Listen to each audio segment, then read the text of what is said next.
Bismillahirrahmanirrahim. Assalamualaikum warahmatullahi wabarakatuh. Alhamdulillah, assalatu wassalamu ala rasulillah wa ala alihi wa sahbihi wa man sara ala nahdihi ila yaumil qiyamah. Amma ba'd. Rabbi shrah li sadri wa yassir li amri wahlul 'uqdatam min lisani yafqahu qawli. Amma ba'd. Pada kesempatan kali ini kita akan bersama-sama belajar tentang sifatul huruf dengan metode Al-Uthmani, insyaallah. Sifat huruf penting sekali kita ketahui setelah kita mempelajari makhorijul huruf. Selanjutnya kita diwajibkan juga untuk belajar memahami sifat-sifat dari setiap huruf yang sudah kita keluarkan. Secara garis besar, sifat bisa dikatakan kondisi yang melekat pada sesuatu, baik itu secara indrawi, seperti halnya kita bisa melihat warna merah, warna putih, warna hitam, dan lain sebagainya.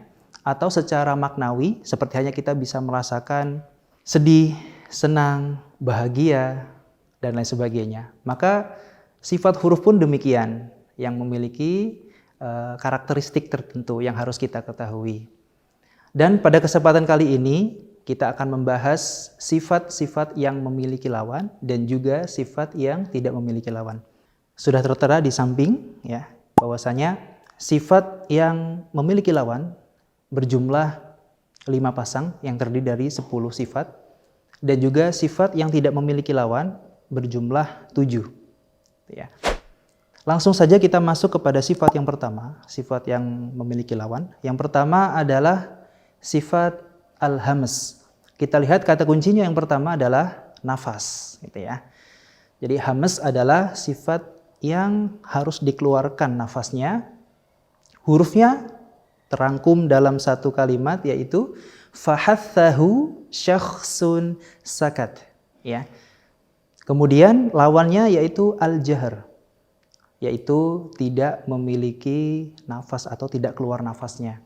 Bisa dikatakan huruf fa, misalkan kita ucapkan fa, dan juga misalkan disukun af, misalkan huruf ha, ah, seperti itu ya, keluar nafasnya. Lawannya adalah al-jahr, berarti huruf yang selain daripada fahathahu syakhsun sakat. Misalkan kita ambil contoh huruf jim, aj, tidak boleh keluar nafasnya. Ataupun kita ambil huruf ko, ako, tidak boleh keluar nafas, dia harus tertahan, jahr namanya. Kemudian yang kedua, kita lihat kata kuncinya yang kedua, yaitu suara. Jadi di poin suara ini ada 3 sifat. Ya. Yang pertama, syiddah, yaitu suara yang tertahan. Kemudian lawan dari asyiddah yaitu ar-rokhwah, yaitu suaranya yang terlepas. Di antara syiddah dan rokhwah terdapat satu sifat pertengahan dinamakan at-tawassut, gitu ya. Dari sifat syiddah, hurufnya terdiri dari dalam satu kalimat, yaitu ajid qatim bakat. Ya. Misalkan huruf jim, kalau kita baca aj, tertahan suaranya. Kita hilangkan qalqalahnya dulu ya. Kemudian misalkan huruf ba, ab, ad, dal ya, ad. Nah, tidak boleh keluar suaranya. Kemudian yang rokhwah, misalkan kita ambil contoh huruf selain daripada ajid qatim bakat. Huruf rokhwah, misalkan kita ambil contoh huruf ha, ah, atau huruf kho, akh, atau huruf fa, af. Nafasnya, suaranya kita keluarkan. Kemudian di antara syiddah dan rokhwah terdapat satu sifat at-tawassut. Hurufnya apa saja? Lin, umaro, lam, nun, ain, mim, dan ro. Nah, ini pertengahannya, antara yang ditekan sama yang dilepaskan. Misalkan contoh pada lafaz alhamdu, alhamdu, alhamdu. Jadi tidak boleh ditekan alhamdu atau dilepaskan alhamdu. Ya, jadi harus pertengahan antara yang dilepas dan juga yang ditekan. Alhamdulillah. Kemudian beranjak ke sifat yang ketiga, sifat yang memiliki lawan. Kata kuncinya adalah tebal dan tipis. Sifat yang tebal dinamakan dengan al-isti'la. Artinya adalah lidah naik ke langit-langit. Lawannya apa? Al-istifal, yaitu lidah yang turun dari langit-langit. Kita ambil contoh di sini, hurufnya adalah huruf dari sifat al-isti'la, yaitu khusso, dawtin, tidh. Jadi ada kho, so, do, go, to, dan ko. Ketika kita bertemu dengan huruf ini, maka harus diucapkan dengan suara yang tebal. Suaranya dia memenuhi rongga mulut sehingga terjadilah ketebalan tersebut. Misalkan kita ucapkan so, so. Jadi tidak tipis so, tapi so, do, go, dan lain sebagainya. Kemudian sifat dari al-istifal, hurufnya apa saja? Selain daripada sifat al-isti'la. Misalkan kita ambil huruf yang tipis-tipis. Misalkan kita ambil huruf ba. Ba nggak boleh dibaca dengan bo, tapi ba. Seperti itu. Kemudian lanjut lagi kepada sifat nomor 4, yaitu kata kuncinya adalah lengket dan terpisah. Sifat yang lengket adalah al-idbaq. Dan juga sifat yang lawannya yaitu adalah al-infitah. Hurufnya apa saja untuk sifat yang lengket? Yaitu so, do, to, dan vo. Keempat huruf ini adalah huruf yang terdapat pada huruf isti'la. Tapi tidak semua huruf isti'la tadi dia memiliki idbaq, artinya yang lengket, lebih kuat. Gitu ya. Kemudian lawan dari al-idbaq adalah al-infitah. Hurufnya adalah selain daripada so, do, to, dan vo. Kemudian lanjut lagi. Sifat yang kelima, kita lihat kata kuncinya adalah mudah dan susah. Di sini ada sifat al-idlaq dan juga al-ismat. Sifat ini adalah sifat penunjang ya. Artinya tanpa adanya sifat nomor 5 pun, dari sifat yang pertama sampai nomor 4 tadi sudah bisa menjadikan huruf tersebut sempurna. Jadi sifat-sifat ini adalah sifat penunjang. Gitu ya. Cepat, mudah, atau tertahan dan susah. Hurufnya ada firwa, min, lubin untuk sifat al-idlaq. Dan lawannya adalah al-ismat, hurufnya selain daripada firwa, min, lubin.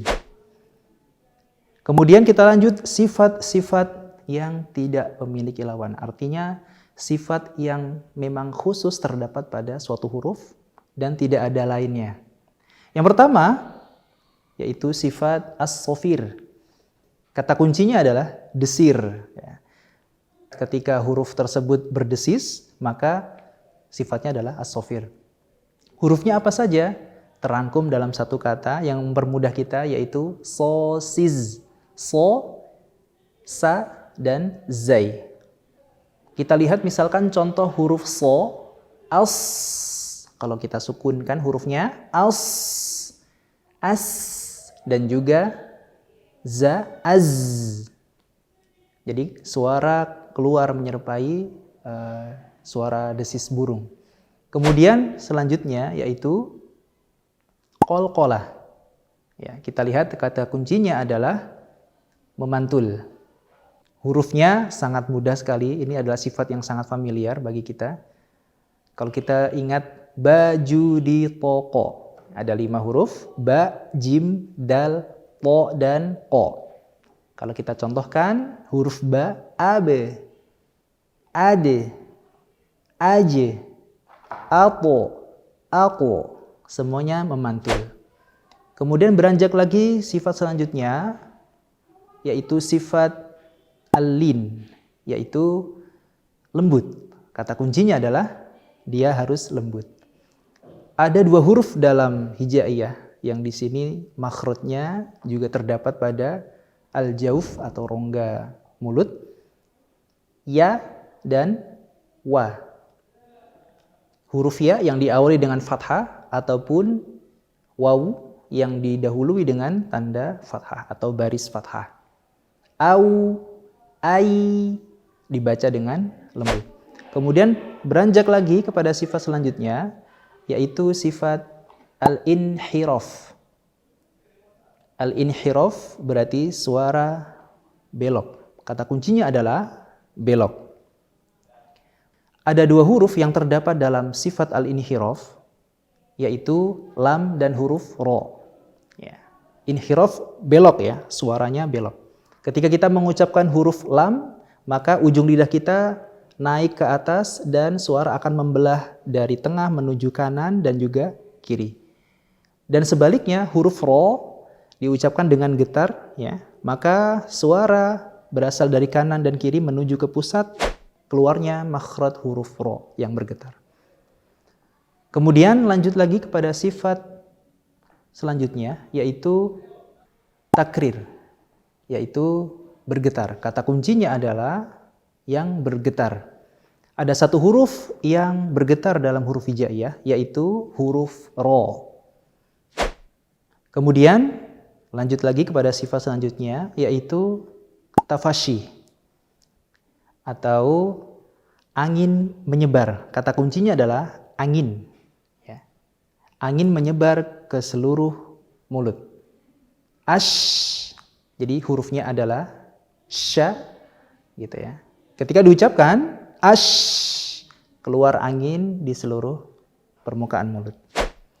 Kemudian yang terakhir adalah sifat al-istitalah atau suara yang memanjang. Kata kuncinya adalah panjang, gitu ya. Karena yang dipanjangkan adalah suaranya. Hurufnya adalah huruf do. Sifat istitolah sangat terlihat ketika huruf do tersebut disukunkan atau dimatikan. Contohnya ab, ab, ab. Jadi keluar suara tambahan yang agak sedikit dipanjangkan sehingga dia menghasilkan suara tambahan untuk menyempurnakan huruf tersebut. Selanjutnya, di samping ada contoh dari makhorijul huruf dan juga sifat huruf, kita coba cari sifatnya. Ya, yang pertama kita cari untuk huruf sin. Ya. Sin yang pertama di sini sifatnya yang pertama adalah al-hams. Ya, pembahasan materi kita dari awal tadi al-hams.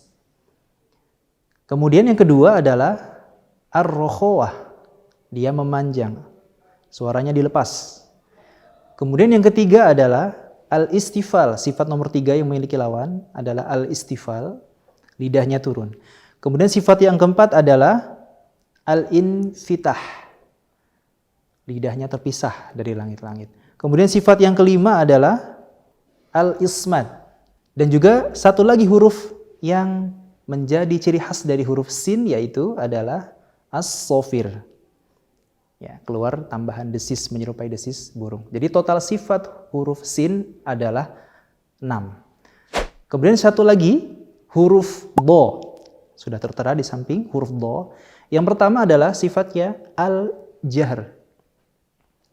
Jadi tidak keluar nafas. Do nggak boleh, do, tapi do ditahan. Kemudian yang kedua ar-rokhawah, memanjang dia, terlepas. Ya, ab, terlepas. Kemudian yang ketiga sifatnya adalah al-isti'la, yang tebal tadi. Al-isti'la, tebal karena lidah bagian pangkal dia naik ke atas ke langit-langit menghasilkan suara yang tebal. Ab. Kemudian sifat yang keempat adalah al-idbaq, yaitu lidahnya lengket, kemudian dia semakin tebal. Ab, semakin lengket, semakin tebal. Kemudian sifat yang 5 adalah al-ismad. Kemudian satu sifat lagi yaitu sifat yang menjadi ciri khas huruf do adalah al-istitolah. Ketika suaranya memanjang, ab, keluar tambahan sifat al-istitolah. Demikianlah yang bisa kita bahas untuk kesempatan hari ini. Semoga bermanfaat. Kurang dan lebihnya mohon maaf. Hadanallahu wa iyyakum ajma'in. Assalamualaikum warahmatullahi wabarakatuh.